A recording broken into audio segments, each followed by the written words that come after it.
Hello வணக்கம் நண்பர்களே. டியூரிஸ்ட் ஃபேமிலியினுடைய review பார்க்க போகிறோம். ஸோ ஃபியூ மந்த்ஸில் வந்து படம் வந்து கிளைமேக்ஸ்லேயே இந்த பட கிளைமேக்ஸ் தான் வந்து சிந்திக்கிற மாதிரி இருக்குது அப்படிங்கிற மாதிரி ரொம்ப நாளுக்கு அப்புறம் வந்து மனசுக்கு ரொம்ப நிறைவாக இருக்கிற மாதிரி ஒரு பாசிட்டிவான ரிவ்யூ வந்திருக்குது.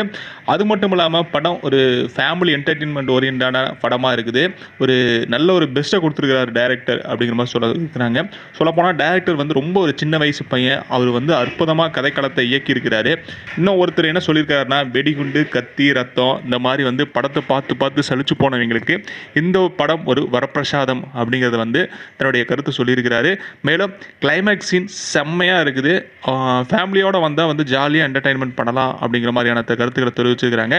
இந்த கதை முழுக்க முழுக்க இலங்கை தமிழர் டயலாக் ஓரியன்டான கதையாக வந்திருக்குது. ஆனால் வந்து அதில் எந்த விதமான அரசியலும் சாயல் கலக்காமல் இந்த படம் வந்திருக்குது. நல்ல ஒரு ஃபேமிலி பேக்கேஜாக இந்த படம் அமைஞ்சிருக்குது.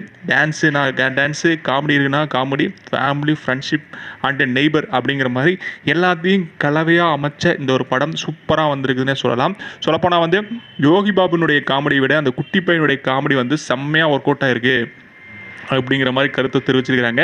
சின்ன சின்ன மைனஸ் படத்தில் இருந்தாலுமே வந்து ஒரு ஓவரால் படத்தை பார்க்கும்போது வந்து சூப்பராக படம் அமைஞ்சிருக்குது அப்படிங்கிற மாதிரி ஒருத்தர் ரிவ்யூ கொடுத்துருக்கிறாரு. ஆக மொத்தம் படம் வேறு லெவலில் இருக்குதுன்னே சொல்லலாம்.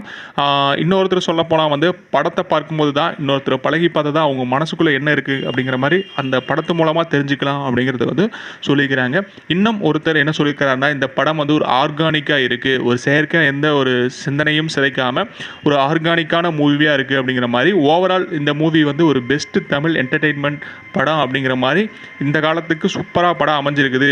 சசிகுமாரனுடைய கெரியரில் ஒரு பெஸ்ட் படமாக இருக்குது அப்படிங்கிற மாதிரி பாசிட்டிவான ரிவ்யூஸ் தான் வந்திருக்குங்கிறது குறிப்பிடத்தக்கக்கூடிய விஷயம்.